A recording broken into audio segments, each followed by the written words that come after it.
नमस्ते। मैं हूं डॉक्टर वैष्णवी और स्वागत है आपका मेरे YouTube channel exam warrior TV में, जहां हर जानकारी आपको बनाएगी इम्तिहान का योद्धा। आज हम चलेंगे समय के उस दौर में जहां न बिजली थी न इंटरनेट, लेकिन था एक अत्यंत विकसित समाज जिसे हम हड़प्पा सभ्यता के नाम से जानते हैं। तो चलिए इस रोचक ज्ञान यात्रा पर निकलते हैं, पृथ्वी की सबसे पुरानी और सुनियोजित सभ्यताओं में से एक की ओर। आज हम बात करेंगे एक ऐसी सभ्यता की जिसने इंसानियत को शहर बसाने की कला सिखाई, हड़प्पा सभ्यता। अब जरा सोचिए, आज से करीब 4-5 हजार साल पहले जब दुनिया के कई हिस्सों में लोग जंगलों में घूम रहे थे, तब सिंधु नदी के किनारे एक ऐसी सभ्यता फल फूल रही थी जो न सिर्फ सुनियोजित शहर, पक्के मकान, नालियों की व्यवस्था, बल्कि व्यापार और कृषि जैसे कामों में भी माहिर थी। हड़प्पा सभ्यता की खोज हुई थी 1921 में पाकिस्तान के पंजाब प्रांत में स्थित हड़प्पा नामक स्थान पर, और फिर जैसे ही खुदाई आगे बढ़ी, मोहनजोदड़ो, राखीगढ़ी, लोथल जैसे शहर भी सामने आए। सोचिए, उस समय के लोग ईंटों के मकान बनाते थे, स्नान घर बनाते थे, अनाज के गोदाम बनाते थे, और सबसे बड़ी बात ये कि वो सब कुछ बहुत ही सुव्यवस्थित तरीके से करते थे। कोई अफरा तफरी नहीं, एकदम प्लानिंग के साथ। तो दोस्तों, हड़प्पा सभ्यता सिर्फ इतिहास नहीं है, ये हमारे पूर्वजों की विकसित सोच, तकनीकी ज्ञान और समाज के प्रति उनकी समझदारी का आईना है। आगे मैं आपको बताऊंगा कि कैसे ये सभ्यता उभरी, क्या-क्या चीजें खास थीं और आखिरकार इसका पतन कैसे हुआ। तैयार रहिए एक अद्भुत ऐतिहासिक यात्रा पर चलने के लिए। तो दोस्तों, अब सवाल ये उठता है, ये हड़प्पा सभ्यता थी कहाँ? क्या ये बस एक ही जगह तक सीमित थी? बिल्कुल नहीं। ये सभ्यता कोई छोटी मोटी नहीं, बल्कि 13 लाख वर्ग किलोमीटर में फैली हुई थी, और वो भी आज से हजारों साल पहले। अब जरा ध्यान दीजिए। उत्तर में मांडा, जम्मू और कश्मीर, दक्षिण में दैमाबाद, महाराष्ट्र, पूरब में अलमगीरपुर, उत्तर प्रदेश, पश्चिम में सुतकागेंदोर, पाकिस्तान ईरान बॉर्डर।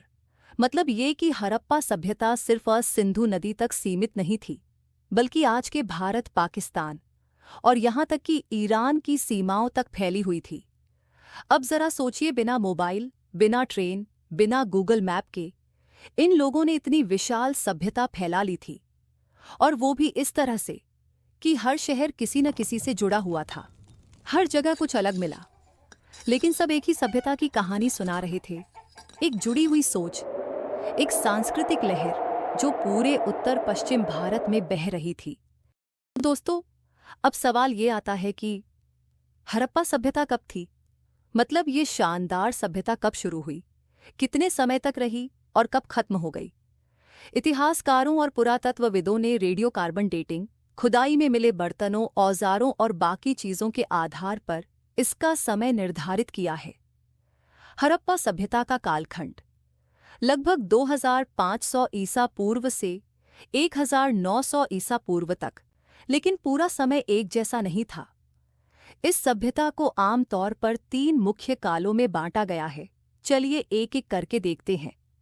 एत पूर्व हड़प्पा काल, अर्ली हड़प्पन फेज, 3300 ईसा पूर्व से 2600 ईसा पूर्व। इस समय लोग धीरे धीरे गांव से शहर की ओर बढ़ रहे थे। मिट्टी के बर्तन, खेती की शुरुआत, कुछ पक्के घर, लेकिन अभी पूरी सभ्यता नहीं बनी थी। 2 मुख्य हड़प्पा काल, मैच्योर हड़प्पन फेज, 2600 ईसा पूर्व से 1900 ईसा पूर्व। यही वो समय था जब हड़प्पा सभ्यता अपने चरम पर थी। बड़े बड़े शहर, ईंटों से बने मकान, नाली व्यवस्था, व्यापार, लिपि, वजन तोलने के उपकरण, सब कुछ था। यही असली गोल्डन पीरियड था हड़प्पा सभ्यता का। 3 उत्तर हड़प्पा काल, लेट हड़प्पन फेज, 1900 ईसा पूर्व से 1300 ईसा पूर्व। अब धीरे धीरे शहर उजड़ने लगे थे, व्यापार खत्म हो रहा था, लोग गांवों में लौट रहे थे और सभ्यता बिखरने लगी थी। कुछ कारणों में शामिल थे जलवायु परिवर्तन, नदियों का मार्ग बदलना, व्यापारिक संबंध टूटना, शायद बाहरी आक्रमण भी। निष्कर्ष तो दोस्तों, हड़प्पा सभ्यता सिर्फ एक पुराना इतिहास नहीं है, ये लगभग 1000 साल तक चलने वाली एक पूरी सिविलाइजेशन थी, जिसने उस जमाने में वो सब कर दिखाया जो आज भी कई बार मुश्किल लगता है। इतिहास का पहला पन्ना। हड़प्पा सभ्यता की खोज 1921 में हुई थी और इसी के नाम पर पूरी सभ्यता को हड़प्पा सभ्यता कहा गया। इसे खोजा था दयाराम साहनी ने, जो भारतीय पुरातत्व सर्वेक्षण ASI के पहले भारतीय डायरेक्टर बने थे। हड़प्पा पाकिस्तान के पंजाब प्रांत में है और रावी नदी के किनारे बसा हुआ था। यहाँ खुदाई में जो चीजें मिलीं वो किसी चमत्कार से कम नहीं थीं। पकी हुई ईंटों के मकान, साफ सुथरी गलियां और घर घर से निकलती नालियां, एकदम प्लानिंग से बना हुआ शहर। हड़प्पा और मोहनजोदड़ो में मिली ईंटों का अनुपात 1:2:4 होता था, लंबाई चौड़ाई ऊंचाई। यहां मिला था एक बड़ा अनाज भंडारण केंद्र, जिसे गोदाम कहा गया, जिससे पता चलता है कि लोग सिर्फ खेती ही नहीं करते थे, बल्कि उसका भंडारण और वितरण भी जानते थे। वहां से मिट्टी और पत्थर के बाट, तराजू और मापने के यंत्र भी मिले। हड़प्पा सभ्यता में वजन की इकाई 16 के गुणकों में थी, जैसे 16, 32, 64, जो आज के ग्राम के सिस्टम से मेल खाती है। एक और कमाल की चीज थी यहाँ की मोहरें, सील्स। उन पर जानवरों की आकृतियां थीं, जैसे बैल, हाथी, गैंडा और एक खास एक सींग वाला जानवर, जिसे आज भी यूनिकॉर्न की तरह देखा जाता है।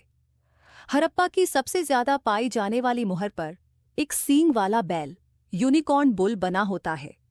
इन मोहरों पर एक अनोखी लिपि भी थी, जिसे आज तक कोई ठीक से नहीं पढ़ पाया है। हड़प्पा लिपि को पिक्टोग्राफिक स्क्रिप्ट माना जाता है, मतलब चित्रों से बनी लिपि। और अब सबसे जरूरी बात, वहां ना कोई मंदिर मिला, ना कोई राजमहल। इतिहासकार मानते हैं कि ये समाज राजा विहीन, नॉन मोनार्किकल और शायद समतावादी, इगैलिटेरियन था। सब लोग मिलकर शांति से रहते थे। चोदड़ों मिट्टी में दबी एक सुनहरी दुनिया। तो दोस्तों, जब हड़प्पा की खुदाई चल रही थी, ठीक उसके 1 साल बाद यानी 1922 में एक और जगह से ऐसी चीजें मिलने लगीं जिन्हें देखकर लोग दंग रह गए। ये जगह थी मोहनजोदड़ो, जिसका मतलब होता है मृतकों का टीला। मोहनजोदड़ो का नाम सिंधी भाषा के शब्दों से बना है। मोहन एक नाम, जो दड़ो मृतकों का टीला। इसे खोजा था रक्षित दास बैनर्जी ने, और ये जगह आज के पाकिस्तान के सिंध प्रांत में है, सिंधु नदी के किनारे। क्या मिला मोहनजोदड़ो में? यहाँ की खुदाई से मिला एक ऐसा शहर जो बिल्कुल किसी आधुनिक नगर की तरह बसा था। पक्की ईंटों से बनी गलियां, घर, नालियां, कुएं, स्नानघर और सबसे खास चीज ग्रेट बाथ। ग्रेट बाथ महास्नानागार दुनिया का सबसे पुराना सार्वजनिक जलाशय माना जाता है। इसका आकार था 11.88 मीटर लंबा, 7.1 मीटर चौड़ा और 2.3 मीटर गहरा। कोई मंदिर या महल नहीं। यहां भी हड़प्पा की तरह ना कोई विशाल मंदिर मिला, ना कोई राजमहल। इससे इतिहासकारों ने अंदाजा लगाया कि शायद ये सभ्यता धार्मिक दिखावे और राजशाही से मुक्त थी। घर और जीवन शैली। मोहनजोदड़ो के घरों में कुएं, स्नानघर और कई जगहों पर ऊपरी मंजिल भी मिली। मोहनजोदड़ो में करीब 700 कुएं पाए गए, मतलब हर कुछ घरों पर एक कुआं। हर घर से निकलने वाली नालियां बड़ी सार्वजनिक नालियों से जुड़ी थीं और हर गली के मोड़ पर मल निकासी की व्यवस्था थी। भाई, इतनी सफाई तो आज के कुछ शहरों में भी नहीं। व्यापार और मोहरें। यहां से सैकड़ों मोहरें, तांबे के औजार, आभूषण, चूड़ियां, बर्तन और मूर्तियां मिलीं। यहां से मिली नृत्य करती हुई युवती, डांसिंग गर्ल की कांस्य मूर्ति बहुत प्रसिद्ध है, जिसकी उम्र लगभग 4500 साल मानी जाती है। यह मूर्ति इस बात का सबूत है कि वहां कला और सौंदर्य बोध बहुत विकसित था।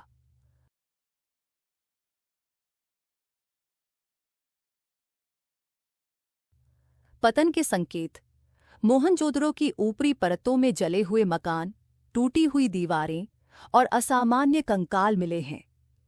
इतिहासकार मानते हैं कि या तो कोई भयंकर बाढ़ या भीषण आग या बाहरी हमला इस नगर के पतन का कारण बना होगा।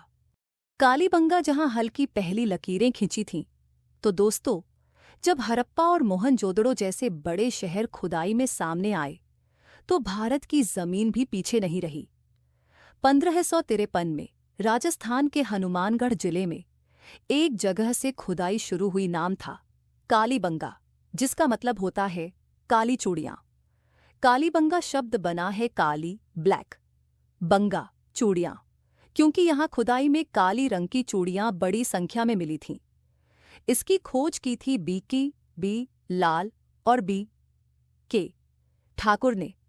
यह स्थल घग्गर नदी के किनारे बसा था, जिसे प्राचीन काल में सरस्वती नदी माना जाता है। यहां क्या मिला? कालीबंगा हड़प्पा सभ्यता का एक ऐसा स्थल है जहां खेती के सबसे पुराने प्रमाण मिले हैं। यहां से खेतों में हल चलाने के निशान मिले, जो दुनिया के सबसे पुराने हल जोतने के प्रमाण माने जाते हैं। मतलब ये कि यहाँ के लोग सिर्फ बस्तियां नहीं, बल्कि खेती, किसानी और कृषि विज्ञान में भी बहुत आगे थे। अग्निकुंड धार्मिक आस्था का संकेत। कालीबंगा की खुदाई में एक और खास चीज मिली, आग पूजा, फायर ऑल्टर्स के सबूत। यहाँ एक के बाद एक 7 अग्निकुंड मिले, जिनसे लगता है कि लोग हवन या धार्मिक यज्ञ करते थे। अब ये बहुत बड़ा संकेत है कि उस समय की सभ्यता में धार्मिक रीतियों का भी स्थान था, और वो शायद वैदिक परंपराओं की ओर पहला कदम था।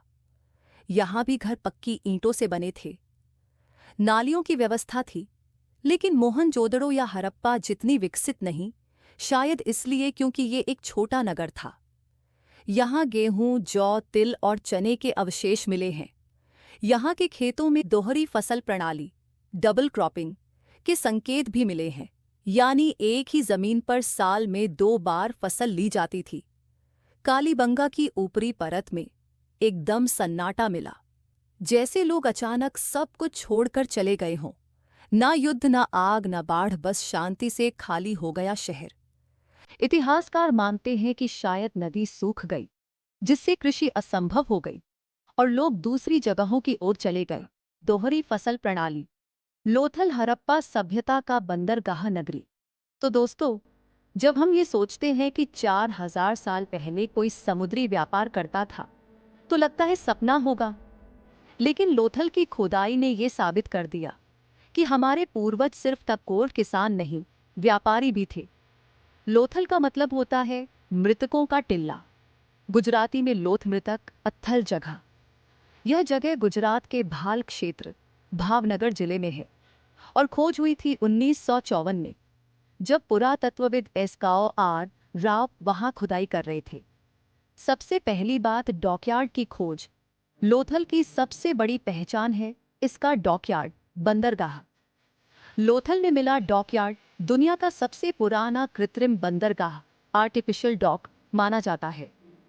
इस डॉक की लंबाई लगभग 218 मीटर और चौड़ाई 37 मीटर थी, जिससे समुद्री जहाज या नौकाएं अंदर आ जा सकती थी। इसका मतलब साफ है, लोथल से लोग समुद्र के रास्ते मेसोपोटामिया, आज का इराक, ओमान, बहरीन तक व्यापार करते थे। डॉक के पास एक विशाल गोदाम, वेयरहाउसेस मिला, जहां अनाज, कपड़े, मोती, शंख और अन्य चीजें रखी जाती थीं। यहां से कई मुहरें, बाट, तौलने के यंत्र भी मिले हैं। लोथल के व्यापारियों द्वारा बनाई गई मुहरें मेसोपोटामिया, सुमर में भी पाई गई हैं। ये उस समय का अंतरराष्ट्रीय ट्रेड नेटवर्क था। लोथल को मणिकांचन नगरी भी कहा गया, क्योंकि यहाँ से कांच की मोतियां, बीड्स, चूड़ियां, बाजूबंद और शिल्पकला के अद्भुत नमूने मिले। लोथल में बीड्स फैक्ट्री की खोज हुई है, जहां कांच और पत्थर की चूड़ियां बनती थीं। लोथल का नगर भी हड़प्पा की तरह प्लानिंग से बना था। मकान ईंटों के बने थे, नालियां थीं, सड़कें ग्रिड पैटर्न पर बनी थीं। लोथल में एक लेखित स्क्रिप्ट और नक्षत्र रेखा वाले पत्थर भी मिले।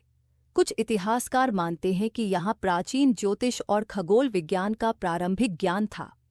समय के साथ शायद भौगोलिक बदलाव, जैसे नदियों का मुड़ना या समुद्र पीछे हटना और बाढ़ के कारण लोथल उजड़ गया, पर इसकी खुदाई ने पूरी दुनिया को बता दिया कि प्राचीन भारत सिर्फ खेतों तक सीमित नहीं था, वो समुंदर तक फैला हुआ था।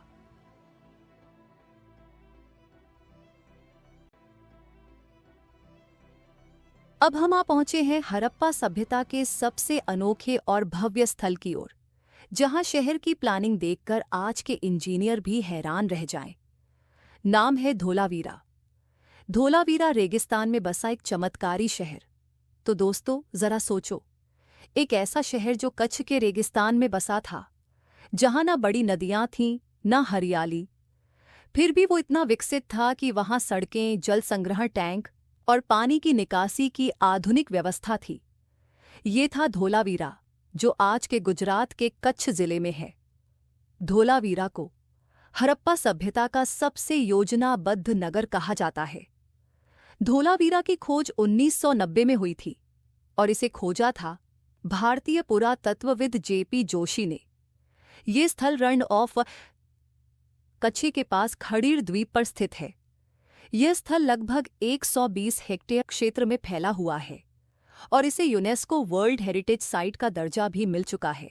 2021 में धोलावीरा का शहर 3 भागों में बंटा हुआ था: बड़ा नगर सिटाडेल, मध्य नगर मिडिल टाउन, निचला नगर लोअर टाउन। यह एकमात्र हड़प्पा नगर है जहां 3 स्तर में बस्ती का स्पष्ट विभाजन मिला है। शहर के चारों ओर चौड़ी पत्थरों की दीवारें थीं, बाकी हड़प्पा शहरों में अधिकतर ईंटों की दीवारें मिलती हैं। अब सुनो सबसे कमाल की बात।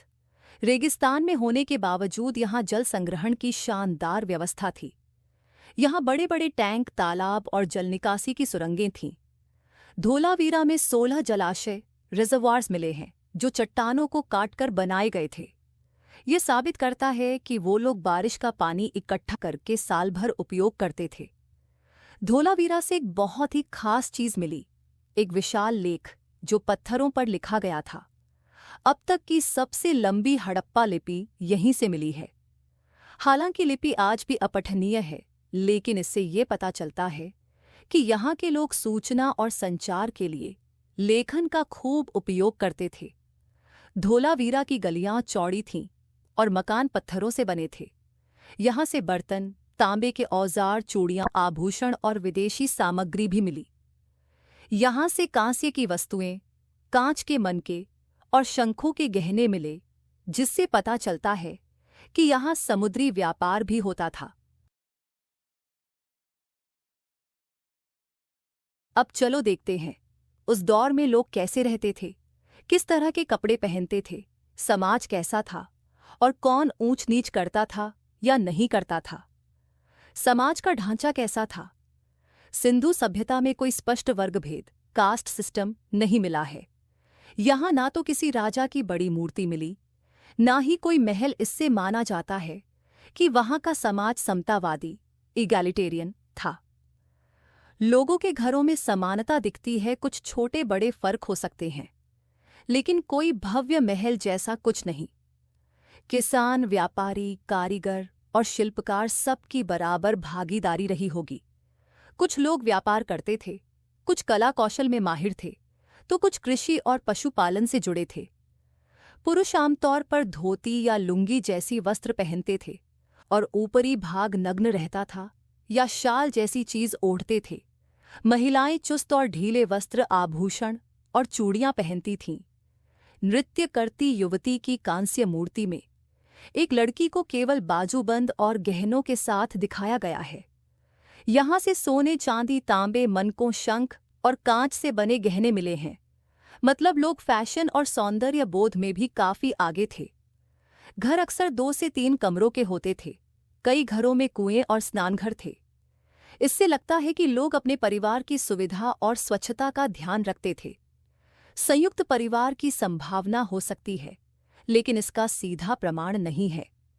लोग माता देवी, मदर गॉडेस की पूजा करते थे, जिससे लगता है कि समाज मातृ पूजक, मेट्रियार्कल था। पीपल के पत्तों की आकृति, पशुपति महादेव जैसी आकृति और अग्निकुंड जैसे चिन्ह मिले हैं। ये बताते हैं कि लोग प्रकृति, शक्ति और पशुओं की पूजा करते थे। हड़प्पा लिपि अब तक पढ़ी नहीं गई है, लेकिन मुहरों और चित्रों से लगता है कि लोग लिखने पढ़ने की क्षमता रखते थे। शायद गणना, लेखा जोखा और व्यापार के रिकॉर्ड रखने के लिए शिक्षा और लिपि का इस्तेमाल होता था। सिंधु सभ्यता के लोग साफ सफाई को बहुत महत्व देते थे। हर घर से निकलती नाली, सार्वजनिक स्नानघर और पूरे शहर का ड्रेनेज सिस्टम इसका सबूत है। कई जगह दवाइयां रखने की बोतलें, चाकू, सुई जैसी चीजें भी मिली हैं। इससे लगता है कि वहां प्राथमिक चिकित्सा और घरेलू इलाज का भी ज्ञान था। सबसे खास बात यह है कि सिंधु घाटी सभ्यता में हथियार बहुत कम मिले हैं। ना कोई युद्ध के चित्र, न सैनिकों की मूर्तियां। इससे इतिहासकार मानते हैं कि यह समाज शांतिप्रिय, पीसफुल था।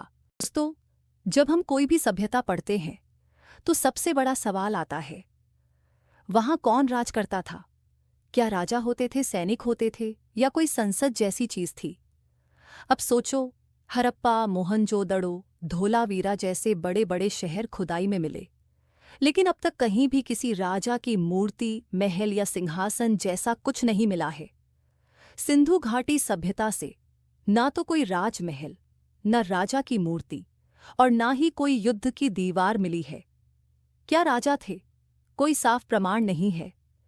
लेकिन इतने बड़े और व्यवस्थित शहर बिना किसी नेता या प्रशासन के तो चल नहीं सकते, है ना? इसलिए इतिहासकार मानते हैं कि वहां या तो राजा जैसा कोई प्रमुख व्यक्ति होता था जो शासन नहीं बल्कि प्रशासन करता था, या फिर नगर परिषद, सिटी काउंसिल जैसी कोई संस्था होती थी जो मिलकर फैसले लेती थी, जैसे आजकल नगर निगम होते हैं। प्लानिंग से चलता था प्रशासन। अब सोचो, हर घर से नाली निकली हुई, वो जाकर मुख्य नाली में मिलती थी। सड़कें सीधी, घरों में कुएं, स्नानघर, जल संग्रहण टैंक, ये सब किसी मजबूत प्रशासन के बिना संभव नहीं था। मोहनजोदड़ो और धोलावीरा जैसे शहरों में नगर नियोजन, टाउन प्लानिंग इतना परफेक्ट था जो आज भी एक मॉडल माने जाते हैं। इससे लगता है कि वहां नगर व्यवस्था बहुत सशक्त और संगठित थी। ये तो सबसे हैरान करने वाली बात है। कोई युद्ध के चिन्ह नहीं, ना कोई किला, ना सैनिक मूर्तियां, ना युद्ध के दृश्य। मतलब ये कि सिंधु घाटी सभ्यता शायद शांतिप्रिय और अहिंसावादी थी। हालांकि कुछ तलवारें, भालों और तीरों के सिर जरूर मिले हैं, लेकिन वो भी युद्ध से ज्यादा शिकार या सुरक्षा के लिए रहे होंगे। इतना साफ सुथरा शहर बिना झगड़े के कैसे चलता होगा? जरूर वहां कोई नियम कानून रहे होंगे। हो सकता है लिखित ना हो, लेकिन समाज में कोई परंपरा या लोक नियम रहे होंगे जिनका पालन सब करते थे। भालों और सिंधु घाटी सभ्यता में शव का व्यवहार। तो दोस्तों, जब हम किसी भी सभ्यता के बारे में जानना चाहते हैं तो ये जानना जरूरी होता है कि वो लोग अपने मृतकों के साथ कैसा व्यवहार करते थे, क्योंकि इससे हमें उनकी धार्मिक सोच, सामाजिक भावना और विश्वास का अंदाजा मिलता है। अब बात करें सिंधु घाटी सभ्यता 2600 से 1900 ईसा पूर्व की, तो खुदाई में जो कब्रें, हड्डियां और कब्रस्थल, बेरियल ग्राउंड्स मिले हैं, उनसे हमें बहुत कुछ पता चलता है। शवाधान, बेरियल सिस्टम। सिंधु सभ्यता में शवों को जमीन में दफनाया जाता था, यानी दाह, क्रीमेशन का कोई प्रमाण अब तक नहीं मिला है।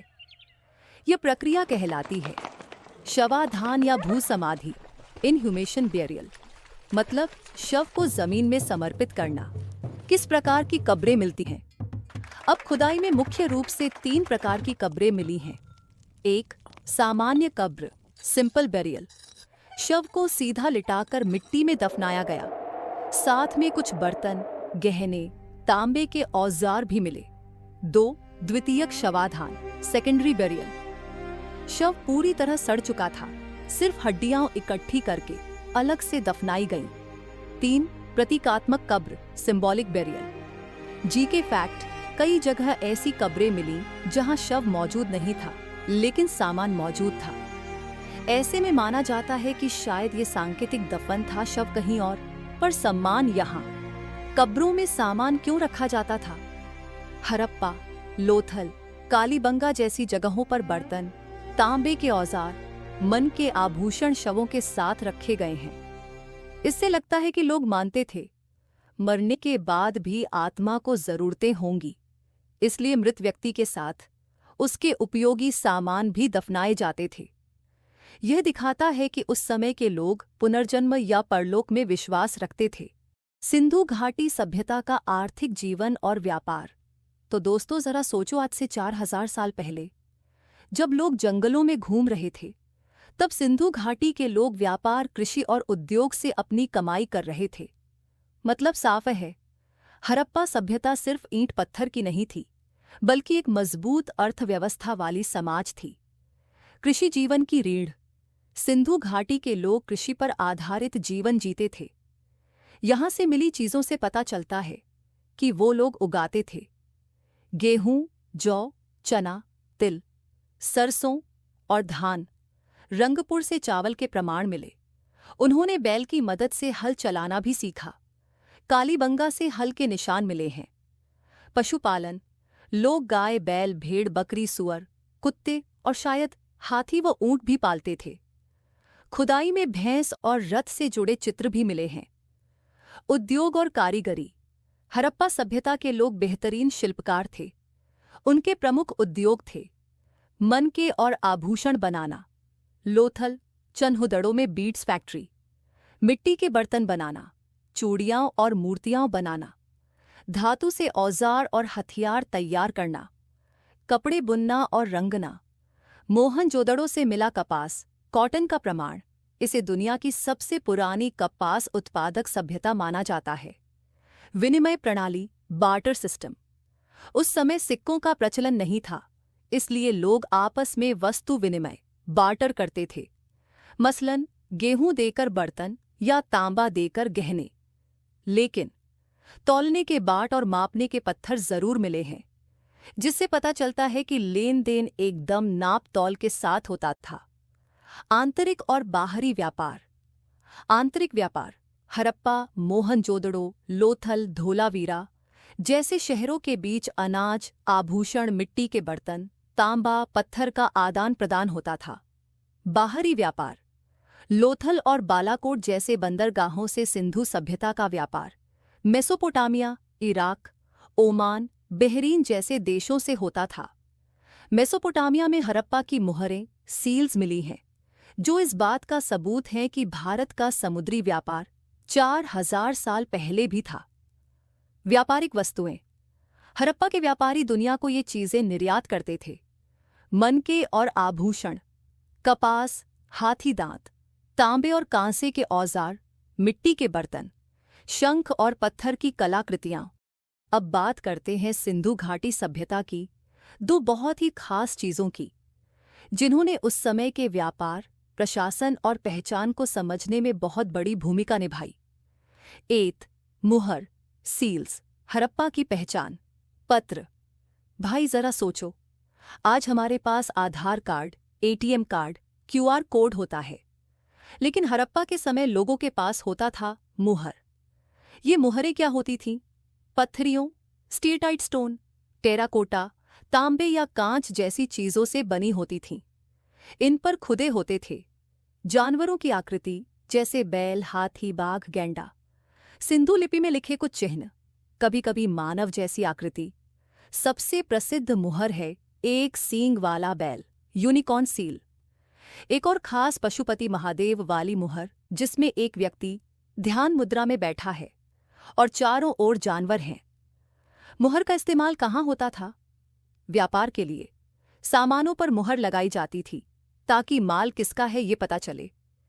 पहचान पत्र की तरह। शायद व्यापारी या अधिकारी अपनी अलग पहचान के लिए इनका उपयोग करते थे। धार्मिक मान्यता। कुछ मुहरें शायद देवता की पूजा या धार्मिक प्रतीक भी होती।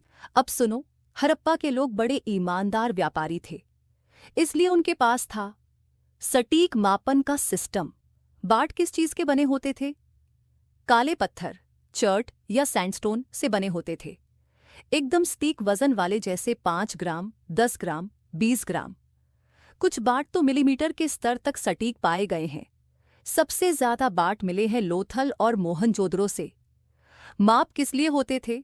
व्यापार में लेन देन, अनाज, धातु और कीमती वस्तुएं तोलने के लिए। ईंटों की माप भी एक समान पाई गई है, मतलब निर्माण कार्य में भी नाप तोल का सख्त पालन होता था। हड़प्पा सभ्यता की ईंटें 1 से 2 से 4 के अनुपात में मिलती हैं, यानी माप में कोई लापरवाही नहीं।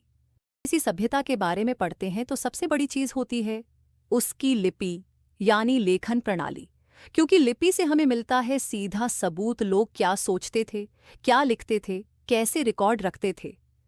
लेकिन हड़प्पा सभ्यता का मामला थोड़ा अलग है। यहां हमें लिपि तो मिली है, लेकिन आज तक कोई पढ़ नहीं पाया है। कहां कहां मिली है हड़प्पा लिपि? मुहरों, सील्स पर, मिट्टी की गोलियों, क्ले टैबलेट्स पर, मिट्टी के बर्तनों पर, धोलावीरा में पत्थरों पर खुदी हुई बड़ी लिपि। लिपि कैसी दिखती है? हड़प्पा लिपि में 400 से ज्यादा अलग अलग चिन्ह, सिंबल्स पाए गए हैं। इनमें जानवरों की आकृतियां, तीर, तराजू, पत्तियां और मानव आकृतियां होती हैं। कोई भी चिन्ह 6 से 8 अक्षरों से ज्यादा लंबा नहीं होता। लिपि दाईं से बाएं, राइट टू लेफ्ट लिखी जाती थी। कुछ खास मुहरों से इसका अंदाजा हुआ है। क्या लिखा जाता था? अब ये सबसे बड़ा रहस्य है। इतिहासकार मानते हैं कि इन मुहरों और चिन्हों से व्यापारी अपना नाम या पहचान लिखते थे, माल या सामान का विवरण लिखा होता था, शायद धार्मिक या जादुई मंत्र भी लिखे जाते थे। लेकिन भाई, जब तक इस लिपि को पढ़ा नहीं जा सकता, तब तक सब कुछ सिर्फ अनुमान है। क्यों नहीं पढ़ पा रहे लिपि? आज तक कोई द्विभाषी शिलालेख, बाइलिंगुअल इंस्क्रिप्शन नहीं मिला। जैसे मिस्र में रोसेटा स्टोन मिला था, जिससे मिस्र की लिपि पढ़ी गई। कोई लंबा ग्रंथ या लेख नहीं मिला जिससे लिपि की संरचना समझ में आए। हड़प्पन स्क्रिप्ट को लोगो सिलैबिक माना जाता है, यानी हर चिन्ह किसी शब्द, ध्वनि या विचार को दर्शाता है। क्या प्रयास हुए इसे पढ़ने के?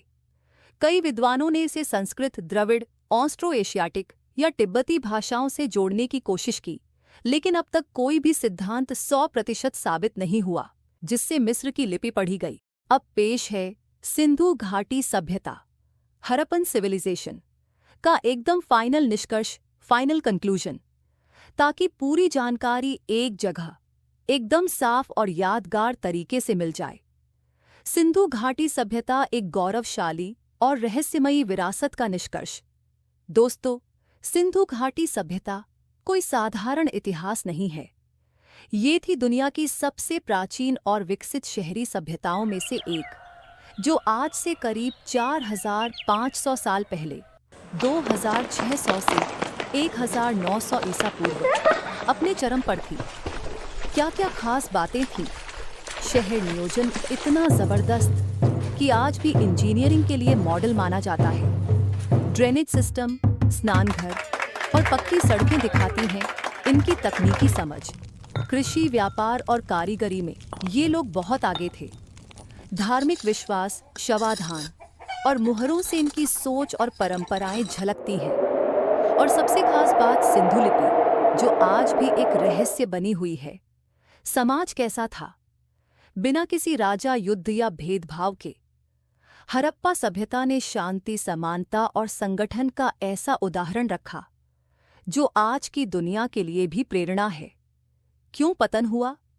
नदी मार्गों में बदलाव, प्राकृतिक आपदाएं, आर्थिक संकट और शायद विदेशी आक्रमण, इन सब ने मिलकर इस महान सभ्यता को धीरे धीरे समाप्त कर दिया।